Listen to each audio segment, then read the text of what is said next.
हम गुंजन चौधरी मैथिली गुंजन चैनल पर समस्त मिथिलावासी के प्रणाम करै छी। आइ हम एकटा सोहर गीत लऽ कऽ उपस्थित छी। आशा करै छी जे ई गीत अहाँ सबके जरूर पसंद आयत।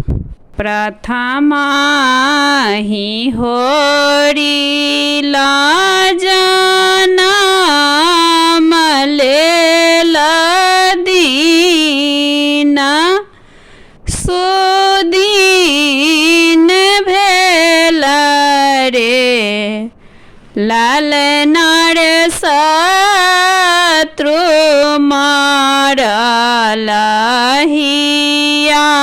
फाटकी पुत्र फल पाओला रे लालना रे शत्रु मारलहिया फाटकी पुत्र फल पाओला रे चानन चौका छेबाए आंगना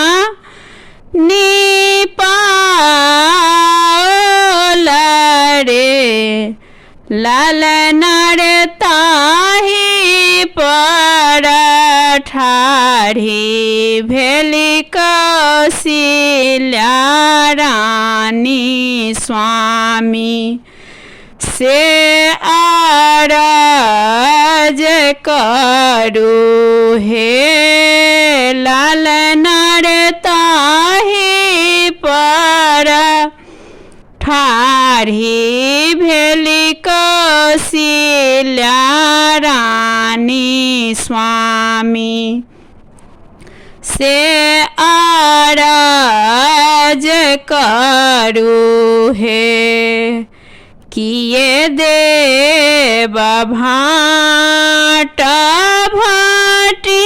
भाटिनिया किए देव ब्राह्मण रे लालना रे किए देव अपन सोआसीना किए देव डगरीना रे लालना रे किए देव अपन सोआसीना किए देव डगरीना रे टका देव भाट भाटिनिया की टका देव ब्राह्मण रे लालना रे पियरी पीताम्बर सोआसीना मुठी एक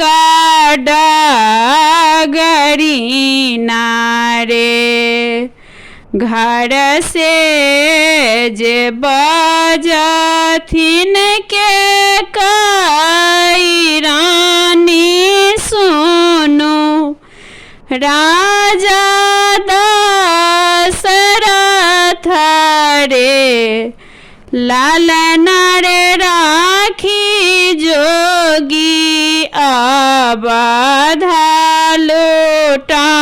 लुटाए बहामा हो गढ़ब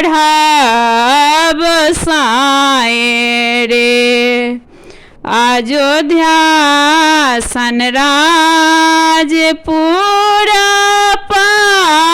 पाटल बेतिया के छाटल रे लाल नर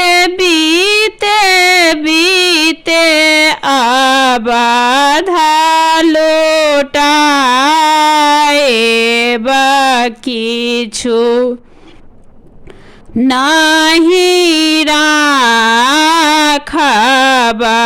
रे। अयोध्या से राजपुर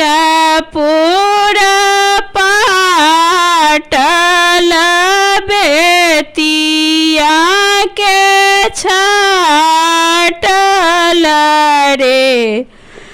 लालनार बीते बीते आबाधा लुटाए किछु नहीं राखब रे।